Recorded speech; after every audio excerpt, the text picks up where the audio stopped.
আমার জন্য এবার ফাদার্স ডে তে বাবা একটা ঘড়ি দেখেছিল না অনলাইন, বাবার ফেভারিট ঘড়ি, ওটা আমি বাবাকে গিফট করব। তো বাবাকে বলো না, সারপ্রাইজ। আমি বলি নাকি কখনো? আর বেশি দিন এই পুরনো ঘড়িটা পড়তে হবে না। মামা আমি না ভেবেছি যে দিম্মির মিডনাইট বার্থডে সেলিব্রেট করব, রাত্রি 12টার সময় যাব কেক নিয়ে, সারপ্রাইজ। বাহ, তুই তো দারুণ বুদ্ধি করেছিস। দিম্মির বার্থডে মিডনাইট সেলিব্রেশন। হ্যাঁ হ্যাঁ, কেক তাহলে আমি একটা গিফটও নিয়ে নেব। বলো না দিম্মিকে। না, আমি কখনো বলি?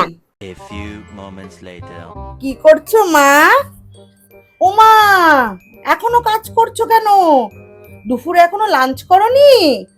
আজকে তাড়াতাড়ি লাঞ্চ করে একটু দুপুরে ঘুমিয়ে নাও, রাতে কিন্তু শুতে দেরি হবে। কেন সেটা বলা যাবে না। উফ মা, তুমি সবাইকে সারপ্রাইজের কথা বলে কেন দিচ্ছ? আমি বললাম কোথায়, আমি একটু কুলু দেই, ওই কুলু দিলে কেউ বোঝে না। তোমার মনে হয় ক্লু কোথায়? অর্ধেকটা তো বলেই দিলে। মোটেই বলিনি রে আমি। 3 days later. মা, তুমি তোমার কার্টে একটা বই অ্যাড করে রেখেছো না, তোমার ফেভারিট বইটা, আমি তোমাকে ওটা দেবো জন্মদিনে, সারপ্রাইজ। সারপ্রাইজ?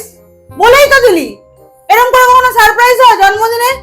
আমি বই ভালোবাসি, বই অ্যাড করে রেখেছি কার্টে, তুই ওটাই দিবি, আবার এতদিন আগের থেকে বলেও দিলি। এরকম করে সারপ্রাইজ বলে দিলে মন ভালো লাগে? সব তো জানাই হয়ে গেল আমার। আমি তো এতক্ষণ ধরে তোমাকে এটাই বোঝানোর চেষ্টা করছিলাম, তুমি কি বলছো যে তুমি নাকি সবাইকে ক্লু দিচ্ছ আর কেউ নাকি বুঝতেই পারছে না। সবাই বুঝে যায় মা, সারপ্রাইজটা এরকম ভাবে রিভিল করে দিতে নেই। ও, আমি সারপ্রাইজ রিভিল করে দিই? মোটেই আমি রিভিল করি না রে। আমার উপরে যদি বিশ্বাস না থাকে আমাকে বলতে হবে না। আমাকে বলিস কেন সারপ্রাইজ দেওয়ার আগে? আমি কাউকে কিছু বলি না, আমি যেভাবে বলি কেউই বোঝে না। ওদের এরকম মনে হয় সবাই বোঝে। মা, তোমাকে যেন আমি সারপ্রাইজটা বলে দিলাম, এই জন্য তোমার খারাপ লাগলো। তুমি কি বললে যে তুমি জেনে গেছো বলে তোমার আর মজাটা থাকলো না? সেরকমই তুমি যেরকম ক্লু ক্লু দিচ্ছ সবাই জেনেই যাবে, আর ওদের কি মজা থাকবে তারপরে? পরের বার থেকে আর আমাকে বলতে হবে না। কাকে কাকে কি সারপ্রাইজ দিবি নিজে নিজে দিবি, আমাকে বলবি না।